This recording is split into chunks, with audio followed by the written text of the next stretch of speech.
L'heure est venue de synthétiser nos travaux, mais pas tout à fait terminée, car on a encore une autre séquence ensuite. Alors, ici à côté de moi, Myriam El Khomri, bienvenue Myriam, ancienne ministre du Travail. Vous avez conduit en 2019 une mission sur l'attractivité des métiers du grand âge, rédigé le rapport afférent, mission que vous avez mise à jour en 2023, rapport que vous avez mis à jour en 2023. Avec Daphna Mouchnik. Avec l'excellente copilote Daphna Mouchnik. Mathieu Souquier, vous êtes essayiste et consultant, expert associé à la Fondation Jean Jaurès. Vos regards à tous les deux nous intéressent sur les sujets que nous avons abordés au cours de cette journée. Je commence avec vous, Madame El Khomri. On a parlé attractivité, on a parlé pénurie, évidemment, de personnel, attractivité, fidélisation, recrutement, valorisation des personnels. J'aimerais savoir le regard que vous portez sur la situation relative à ces sujets en 2025. Déjà, merci au président du CINERPA de son invitation, merci à toute l'équipe du CINERPA. Moi, ce que je note, c'est que qu'on soit dans le secteur privé, le secteur associatif ou le secteur public, on est tous concernés par rapport à cette pénurie de personnel et ces besoins de rendre les choses en effet plus attractives. Et je crois que cette rencontre aujourd'hui l'a bien montré. Et je trouve que c'est un élément important. J'ai envie Olivier Richefou vient de dire bon, maintenant il faut prendre des décisions. Quand j'ai remis le rapport en 2019 à Agnès Buzyn, et c'était un bonheur, à l'époque c'était un travail collectif et c'était un bonheur de lui remettre, et avant son départ au ministère, elle avait déjà pris quelques positions par rapport à ça, on disait la même chose. Il est temps de prendre des décisions à ce moment-là. Et je me rappelle même, et je veux ici le dire, puisque le plan de mobilisation pour l'attractivité du grand âge, c'était 2020-2024. On est en 25, donc je ne vais pas rédiger un nouveau plan de remobilisation 2025-2030, mais il y a quand même, il me semble, à l'époque, on devait porter une conférence sociale sur ces sujets-là. Et donc, si en 2025, puisque c'est la question, et ce qui ressort de toute la journée, c'est qu'il doit y avoir une stratégie d'attractivité, il doit y avoir une stratégie de fidélisation, il y a un enjeu évidemment de rémunération, notamment sur les aides à domicile. En gros, il y a un besoin d'une réforme systémique et elle doit pouvoir s'inscrire dans le temps. Donc une loi de programmation, un comité métier,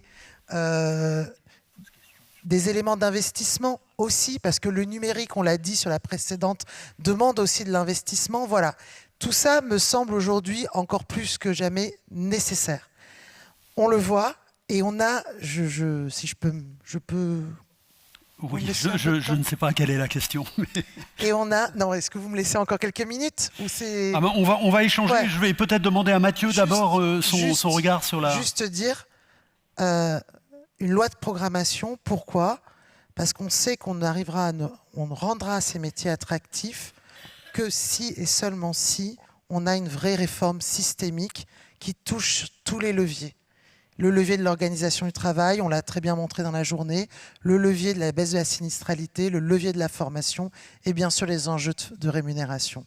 Et c'est ça le combo gagnant. Bien, on va y revenir parce que Madame Monchamp également réclamait de ses voeux cette loi de programmation. Mathieu Souquier, qu'est-ce que vous retenez, vous, des travaux de la journée? Quel regard vous portez? Alors bonjour à tous, merci encore pour l'invitation, merci à Jean-Christophe. Je redouble, j'étais déjà là l'année dernière pour ceux qui étaient là. J'avais déjà un peu fait le même exercice, mais là on m'a quand même demandé d'être plus attentif, donc j'ai veillé à être attentif, à peu près tout écouter, donc j'ai mon téléphone parce que j'ai pris quelques notes, quelques anti-sèches. Ce qui me frappe avant toute autre chose, alors je suis désolé, on est un peu à l'aveugle. Quand on est sur l'estrade, on ne vous voit pas et en plus on s'entend mal parce qu'il y a un retour de son un peu bizarre. Ce qui me frappe, c'est la richesse et la qualité, alors je ne dis pas ça pour être démago, mais c'est la richesse et la qualité des débats qui ont été les vôtres depuis ce matin et l'absence ou la faiblesse de débat dans la société. C'est-à-dire qu'à raison, nous parlons matin, midi et soir de la transition environnementale et on voit bien comment, en parlant matin, midi et soir, et c'est indispensable, les avancées sont lentes, on ne parle pas, ou si peu, de la transition démographique. Or, la vague est aussi importante qu'en matière écologique. Et je ne suis pas sûr que la société ait bien conscience en fait de ce qui se trame. Nous allons devoir repenser en profondeur notre modèle productif à cause du réchauffement climatique, et la transition démographique va avec la même ampleur bouleverser notre organisation sociale. Et on n'en parle pas. Ou quand on en parle, me semble-t-il, assez mal, de façon biaisée et de façon anxiogène, parce que ce débat en fait sur le grand âge, il est enfermé entre deux bornes, la question des retraites, des pensions de retraite, la question de son financement. Je ne dis pas du tout que c'est un petit sujet, mais je dis que c'est une partie du sujet. Et donc d'un côté, on parle effectivement toute la journée de notre système de retraite, et de l'autre côté, et en particulier beaucoup ces derniers temps, de la fin de vie.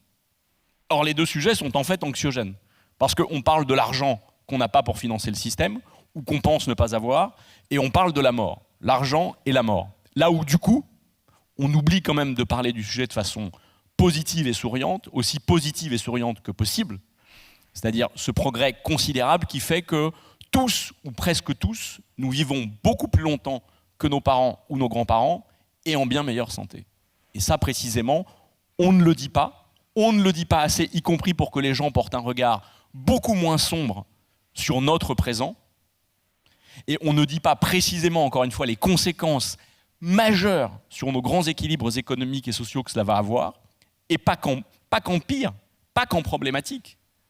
Comment est-ce que précisément on peut poser le débat et avoir un certain nombre d'interlocuteurs qui, dans le débat public, en fait, en parlent et en parlent bien. Je dirais que vous êtes tous des acteurs du secteur du grand âge et vous avez tous vocation à devenir des ambassadeurs en fait, de cette cause dans le débat public. Il faut qu'on en parle matin, midi et soir, et pas de façon tronquée. Poser le débat et bien le poser. Me semble-t-il. Donc on n'y est pas encore. On n'y est pas du tout. On n'est pas du tout. Bon, vous êtes d'accord, Myriam? Je suis toujours d'accord avec Mathieu. On n'y est pas du tout, et il y a peut-être... pourquoi on a du mal à aborder déjà la question de la vieillesse dans la société? J'ai envie de dire, on envoie une forme d'inutilité. Enfin, dans une société de la performance, que sont nos sociétés occidentales, on envoie une forme, quelque part, d'inutilité sociale et économique, finalement, à ceux qui sortent de l'activité. Voilà. Donc ça, et des sociologues l'ont montré, et donc la manière dont on parle notamment des personnes âgées, après derrière, ça rejaillit évidemment sur les professionnels. On l'a vu tout à l'heure avec Frédéric Dabi et Serge Guérin, il y a une vraie fierté de faire ces métiers.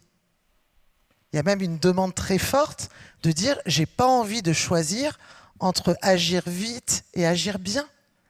C'est-à-dire que la manière dont on les fait s'exercer, finalement, peuvent mettre une forme de conflit de loyauté. Alors, on en a parlé, il y a de la charge physique, la charge mentale, la charge émotionnelle, mais de conflit de loyauté, c'est-à-dire que c'est des métiers qui ont du sens, mais la manière dont ils peuvent être exécutés fait parfois perdre le sens. Et c'est ça qui dégoûte aussi par rapport aux professionnels qui les exercent. Donc, en effet, on confie ce qu'on a de plus cher, nos parents, à des professionnels sur lesquels on leur demande une très très forte responsabilité, évidemment, et en même temps, la reconnaissance qui leur revient, et là je ne parle pas que de la rémunération, elle n'est pas à la hauteur de cette responsabilité et de cette exigence. Donc la question de la durabilité, on en parlait tout à l'heure avec Marianne Monchamp, elle n'est pas qu'en matière environnementale. Là, ce qui se joue, c'est une politique sociale durable. C'est aussi la manière dont notre société veut clairement fonctionner. C'est un élément extrêmement, pour moi, essentiel aujourd'hui. C'est-à-dire qu'il faut, on ne peut pas, quand on voit les difficultés de la sinistralité, par exemple, la sinistralité qui est record, la sinistralité, c'est aussi des coûts cachés, on le sait. C'est 602 millions d'euros tous les ans à l'assurance maladie. En tout cas, en 2019, c'était ça, ce qu'a coûté les AT-MP dans ce secteur-là. C'est quand même une difficulté pour notre société de se dire que le secteur économique où il y a la plus forte sinistralité aujourd'hui, c'est le secteur du grand âge. On est d'accord, quand le bâtiment est à un taux de TMP de 50 pour 1000. Alors, les EHPAD ont fait un gros travail et elles diminuent dans les EHPAD, mais on sait que s'agissant des SAD, on a encore des difficultés par rapport à ça. Donc, le sujet, c'est qu'est-ce qu'on fait de ces métiers? C'est des métiers non délocalisables. Ok? C'est des métiers non automatisables et c'est des métiers qui ont du sens. J'ai été ancienne ministre du Travail, voilà 3 éléments et c'est 10% de l'emploi en zone hyper rurale. Pour moi, voilà 3 éléments très concrets qui montrent que ce sont des métiers d'avenir. Et donc, pour montrer que c'est des métiers d'avenir, eh ben, il y a plein d'initiatives, on en a vu plein. Maintenant, la question, c'est comment on passe à l'échelle industrielle. Oui, alors vous avez dit que vous souhaitiez une loi de programmation. La souhaiter, c'est une chose. Y croire, c'en est une autre. Est-ce que vous y croyez? Eh ben, je vais vous dire les choses de façon très concrète. Aujourd'hui, je ne crois pas qu'on n'y arrivera qu'en orientant des jeunes vers ces métiers-là. Je vais vous le dire de façon très concrète. Aujourd'hui, malheureusement, il y a une situation économique qui se dégrade. Il y a des plans sociaux dans bon nombre de secteurs d'activité. Voilà aussi des salariés sur lesquels nous pouvons tenter des reconversions dans ce secteur d'avenir qui est celui de la santé. Donc je crois que le moment difficile économiquement que nous vivons aujourd'hui dans notre pays doit nous inviter à mettre le paquet sur ce secteur-là. Alors que le gouvernement cherche 40 milliards d'économies. Oui. Oui. Oui. C'est possible. Je ne vais pas vous dire, il y a en effet une priorité qui doit être ce secteur-là de façon impérative. Et c'est une priorité aussi sur l'emploi, dit autrement. Et est-ce que vous pensez, et je ne vous ai pas oublié Mathieu, Non, hein, je reviens vers... Est-ce que vous pensez que c'est une priorité pour nos politiques aujourd'hui? Ils vont intervenir juste derrière nous, non? Donc écoutez, moi, je vais vous dire les choses très directement. Nous avons tenté avec Daphna Mouchnik de faire bouger un peu les choses sur le financement des aides à domicile. On a tenté des choses, Olivier en est témoin, on est allé voir, on a commencé même à essayer de négocier. Bon, voilà, les choses retombent parce qu'il n'y a pas de continuité non plus de politique depuis, enfin, voilà, on a eu parfois, et je le dis ici, le sentiment de faire du tuilage entre un ministre et un autre, et donc ça, c'est dommage, c'est-à-dire que chacun après revient. Je ne dis pas que rien n'a été fait, hein, et il y a eu le Ségur, il y a eu énormément de choses, mais ce que je veux dire, c'est que les efforts consentis par l'État n'ont pas permis non plus à côté de répondre aux enjeux d'augmentation de l'énergie, etc., etc. Et que, donc, au final, mais une loi de programmation, à mon sens, permet, il y a la question des financements et voilà, je ne vais pas vous dire que j'ai la solution, absolument pas.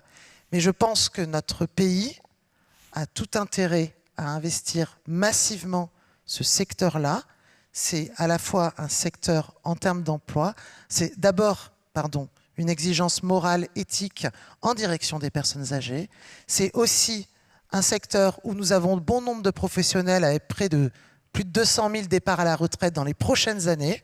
Voilà. L'été dernier, le nombre de personnes qui sont restées sans aucun intervenant à domicile a été quand même particulièrement critique. Aujourd'hui, vous avez 60% des employeurs qui n'arrivent pas à recruter. Donc oui, il y a un enjeu aussi en termes d'emploi de mettre le paquet sur ce secteur-là. 400 000 emplois à pourvoir dans les années qui viennent, dans les 5 années qui viennent. Une question par rapport à ça, Mathieu, parce qu'il y a des échéances électorales qui arrivent. Là, il y a 2 années, on va s'engouffrer dans 2 années de politique là, et d'élections. Bon, la présidentielle, c'est en 2027. Est-ce que le sujet du grand âge, est-ce que la réforme systémique dont parle Myriam El Khomri sera au cœur des débats, selon vous? Vous y croyez? Alors moi, j'ai la solution. Pour gagner la bataille des moyens, c'est une blague évidemment, mais pour gagner la bataille des moyens, il faut gagner la bataille des idées. Et pour gagner la bataille des idées, comme je l'ai dit sur la transition environnementale notamment, il faut gagner en partie la bataille des mots. Et je reviens sur ce que disait votre collègue de Marseille, les jardins d'Haïti, je trouvais ça très intéressant. Un EHPAD, ça ne fait pas triper. Donc on change le nom de l'EHPAD, et précisément en changeant le nom, on change l'image et la représentation qu'on s'en fait. Je pense que quand on parle de fin de vie, quand on parle de dépendance, on ne peut pas gagner la bataille des idées.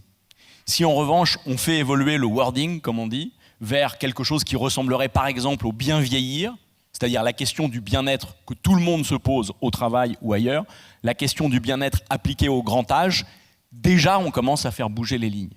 Et on ne parle plus que de sinistralité ou de durabilité, et on a raison d'en parler comme le faisait Myriam à l'instant, mais on parle de la question de la finalité. Le bien vieillir devient un objectif pour l'ensemble de la société. Et comme le disait un des interlocuteurs, un des intervenants tout à l'heure, ça concerne tout le monde. Ce n'est pas une question qu'on peut escamoter, c'est une question qui nous concerne tous. Parce que quand on est à l'âge adulte, on est confronté au vieillissement de nos parents et on est confronté à la perspective du sien propre. Et donc, parler de bien vieillir à tout le monde, je pense que déjà, en fait, ça permet de changer un tout petit peu le scope. Et derrière la question du bien vieillir, je tire même le fil en réalité. Il y a une question plus vaste, plus complexe, encore plus fondamentale, qui est celle de qu'est-ce qu'une vie réussie ? Qu'est-ce qu'une vie réussie ? Permettre à chacun, en fait, de bien vivre et de bien vieillir, ça pose la question de savoir ce qui lui permet de se dire qu'il a réussi son passage sur cette terre. Et un élément de témoignage par rapport à ça, je lisais il n'y a pas longtemps une étude australienne. Alors une étude très empirique, c'est pas vraiment de la sociologie au sens où Serge Guérin en faisait ce matin, mais quand même, c'est une étude australienne qui tient au témoignage d'une infirmière australienne qui était responsable d'une unité de soins palliatifs et qui, à toutes les personnes qui venaient fréquenter, qui passaient par son unité de soins palliatifs pour quelques jours ou quelques semaines au mieux, elle leur posait une question extrêmement simple qui est « Avez-vous des regrets ? Et si oui, quels regrets avez-vous dans l'existence ?» Aucun ne répondait « Je n'ai pas gagné assez d'argent » ou « Je n'ai pas eu le job que je voulais avoir », « Je n'ai pas eu la carrière que je voulais avoir ». Ce que disent tous les répondants, c'est « 1. Je n'ai pas consacré assez de temps à ceux que j'aime. Je ne leur ai pas manifesté assez d'attention et je ne leur ai pas suffisamment exprimé ce qu'ils m'inspiraient, ce que je ressentais pour eux. » Autant dire la question du lien et la question de l'humain dont vous avez parlé en fait depuis ce matin. Ce dont vous parlez en réalité, c'est ce qui concerne absolument tout le monde. Et même si tout le monde ne veut pas l'admettre, se le dire, se le formuler ou l'assumer devant les autres, c'est en réalité la clé de l'épanouissement pour chacun. Donc les acteurs du grand âge que vous êtes, précisément, sont les acteurs décisifs de ce qu'est le bien vieillir pour demain et donc de ce qu'est en fait le bien-être dans la société et qui permet de répondre relativement simplement et positivement, en tout cas de façon apaisée à la question « Qu'est-ce qu'une vie réussie ?» Nous avons fini par confondre richesse et bonheur. Nous vivons en France, et nous avons de la chance pour cela, dans un pays qui reste une économie extrêmement prospère, avec un modèle social extrêmement solidaire. Pour autant, quand vous demandez aux Français s'ils sont heureux, ils sont assez mal classés. Assez mal classés. Quand vous faites des comparaisons internationales et que vous, par exemple, vous demandez aux gens qui vivent au Costa Rica, aux États-Unis, en France ou au Finlande, quel est leur niveau de satisfaction dans l'existence, c'est à peu près le même niveau de satisfaction, avec pourtant des écarts de richesse qui vont de 1 à 5. Donc on a confondu richesse et bonheur, et précisément la question du bien vieillir permet en réalité de remettre la question du bonheur au centre de nos débats publics. Un enjeu dont on doit collectivement se saisir. Et sereinement, puisque, encore une fois, la perspective du bien vieillir, c'est plutôt chouette. Alors, on approche de la fin de notre entretien. Madame El Khomri, comment vous voyez la situation dans 10 ans ? Avec 10 ans de plus, déjà ? J'aurai 57 ans. La situation, bon, écoutez, je ne sais pas comment je vois la situation en 10 ans. Ce que je veux dire, c'est que, pour en revenir à la loi de programmation, si on veut réussir collectivement, à mon sens, il faut que pendant un certain nombre d'années, on ait les moyens dédiés à la formation continue, les moyens dédiés à l'alternance, les moyens de baisse de la sinistralité ou d'amélioration de la QVT, si on veut dire de la qualité de vie au travail, etc. etc. C'est ça l'enjeu pour moi. Donc c'est très ciblé finalement, les choses. Et donc, comment je vois les choses dans 10 ans, j'ai envie de vous dire, je crois qu'il y a beaucoup d'initiatives, il y a beaucoup d'enjeux autour de l'organisation du travail qui ont été évoqués tout au long de la journée. C'est comment on donne un peu une plus grande, plus d'écho, évidemment, à ces choses. J'ai envie de vous dire, le constat, il est dressé aujourd'hui. Les leviers sont identifiés. Maintenant, ce qui manque, c'est l'industrialisation et en effet, que ce soit inscrit dans le marbre. Et il me semble que entre les différentes fédérations, entre les différents États, départements et autres, je crois que tout le monde, enfin, Je pense qu'il peut y avoir, en tout cas si dans notre pays n'est pas capable d'avoir un consensus sur ces questions-là, c'est qu'il y a quand même un gros sujet. Et donc je crois que maintenant on est dans une telle situation finalement de crise qu'on ne peut pas échouer. Voilà, on ne peut pas échouer. Bien, donc vous allez vous battre dans les 2 ans qui viennent, je parlais des échéances, pour mettre le sujet au cœur du débat? Il me semble que depuis 5 ans, je mets le sujet au cœur du débat, que cette question de tout, enfin, on a essayé, voilà, on essaie par tous les moyens. On a beaucoup d'aide quand même du ministère du Travail, par ailleurs, et je pense que le ministère du Travail doit continuer à être mobilisé sur cette question-là, et pas que le ministère de la Santé et des Solidarités. Mais je crois que maintenant, il faut qu'on avance beaucoup plus massivement, tout simplement. Voilà. Et c'est pas Yaka Faucon. Enfin, on est mûr. Voilà, on est mûr. Et c'est surtout qu'on n'a pas le choix. Oui, c'est pour ça. On est au pied du mur. Alors, je dirais... Au pied du mur démographique. Pour compléter. Non, mais au pied du mur démographique. Enfin, voilà, elle est là, la vague. Elle est là. Et je veux dire... Excuse-moi, Mathieu, mais tu as raison. Il y a des crises qu'on ne peut pas anticiper, mais il y en a une qu'on pouvait anticiper, c'est qu'en 2025, ils avaient 80 ans.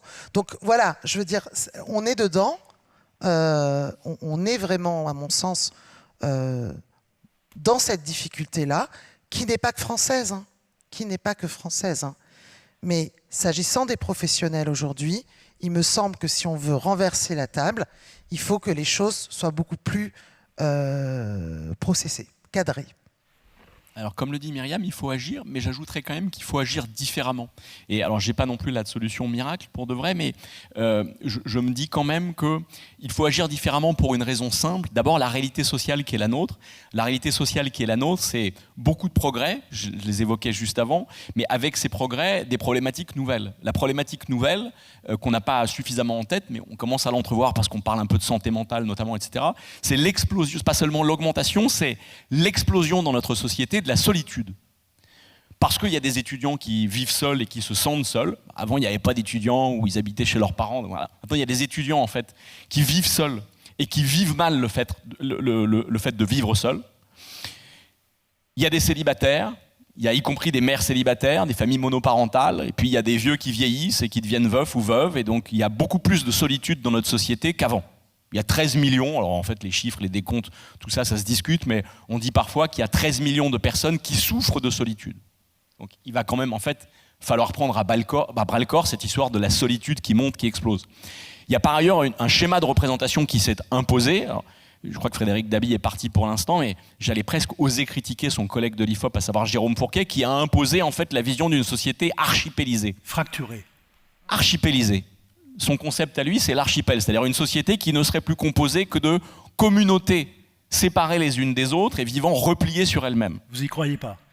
Je n'y crois que modérément, en tout état de cause. Si une majorité de gens y croient, ça veut dire qu'il faut reconsidérer nos politiques publiques. S'il y a de l'isolement d'un côté et de l'archipélisation de l'autre, je suggère que nos politiques publiques, désormais, en fait, se donnent pour objectif principal la création ou la recréation de communs, et même de logique de fraternité. La France n'est pas un pays comme les autres. La France a fait le choix, en fait, de hisser la fraternité au même rang que la liberté et que l'égalité. Il n'y a pas d'autre pays qui l'a fait. J'ajoute même que la France a inventé les droits de l'homme, c'est-à-dire l'idée de fraternité à une échelle universelle, à une échelle mondiale. Si précisément nous sommes à la hauteur de cet objectif théorique que nous nous assignons, il faudrait se dire qu'à partir de maintenant, toutes les politiques publiques que nous développons doivent se donner pour objectif de contribuer à la fraternité.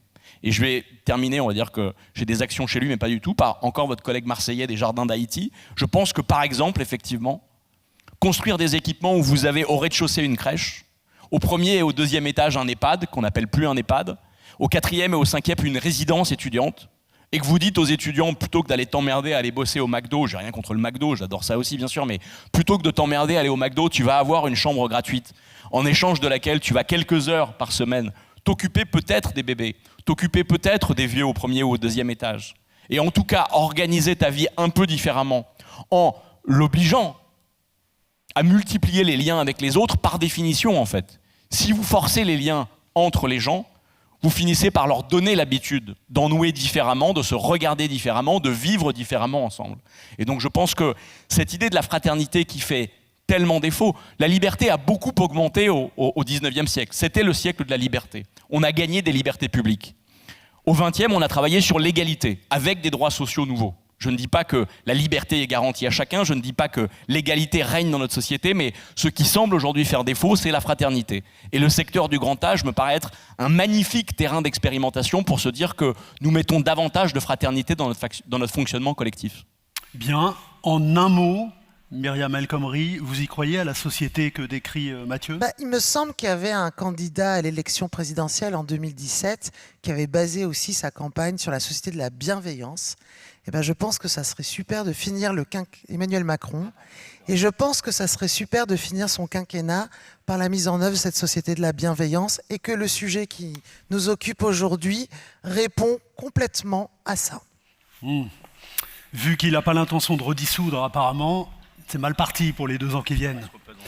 Myriam El Khomri, Mathieu Souquier, nous vous remercions.